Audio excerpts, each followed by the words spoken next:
মহিলা শাখার দরকার আছে কি নাই? দোনো শাখা এখানে আছে। এই মাদ্রাসা অনেক সুন্দর, আলহামদুলিল্লাহ। খুব মনে রাখবেন, যেই এলাকার মাদ্রাসা সুন্দর আর মসজিদ সুন্দর, বুঝতে হবে সেই এলাকার মানুষের কলবটাও সুন্দর। আল্লাহু আকবার বলেন।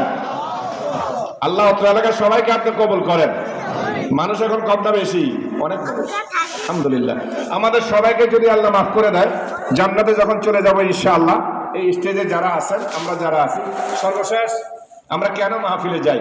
আল্লামা শাইখুল হাদিস আজিজুল হক সাহেব, কালকে ওনার ছেলে আসবেন মাহফুজুল হক সাহেব, হুজুর বলছিলেন মাহফিলে এই কারণে যাই, যারা আপনাদের কথাগুলো শোনেন, আপনারা হাসর মাজার আল্লাহ চাইবেন যে তুমি যে জান্নাতে আসছো সাক্ষী পেশ করো, যার সাক্ষী যত বেশি হবে তত বেশি আমরা আল্লাহর কাছে পার পেয়ে যাবো। সুবহানাল্লাহ বলেন।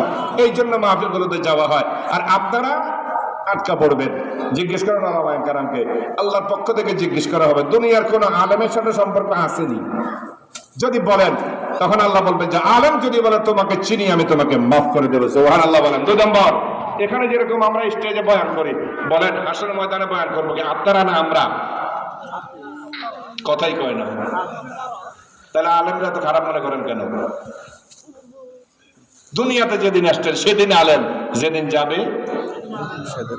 সুতরাং অত্র এলাকায় যদি বিয়ের আয়োজন করা হয়, একটা বিয়ের আয়োজন 200 মানুষের দাওয়াত, 2000 মানুষের দাওয়াত, বিশাল আয়োজন। মুন্সিগঞ্জের মানুষ বহুত টাকা পয়সাওয়ালা, দিলটাও বড়। এখন 2000 মানুষ দুপুরে খানা খাইতে বসছে, কিন্তু দুলা আসে নাই। খানা দিবেন?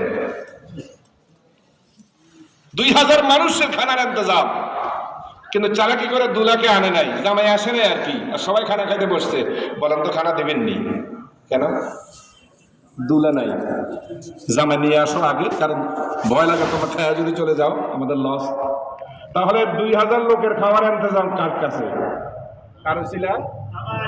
তো জামার উসিলা 2000 লোকের ইন্তজাম সারা পৃথিবীর মানুষের সম্মানের উসিলা আল্লাহ তাআলা আলেমদের মধ্যে রাখছেন। আলেমরা পৃথিবীতে দুলা। কারো সিন্নি খাইলা মোল্লা চিনলা না।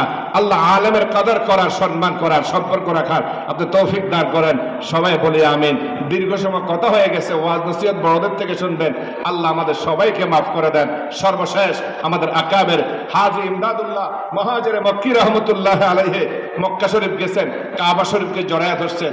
জড়ায় ধরে আল্লাহকে বলেন, রব এই আপনারা এই ঘর ধরার পরে অনেকে অনেক কথা বলে, আমি আমার কোনো দাবি নেই, একটাই কথা, সেটা হলো আপনি আমাদেরকে মাফ করে দেন। তো সর্বশেষ আল্লাহর কাছে এটাই চাই, আল্লাহ আপনি আমাদের সবাইকে মাফ করে দেন। সবাই বলি আমিন। ওয়া আখিরু দাওয়ানা আলহামদুলিল্লাহি রাব্বিল আলামিন।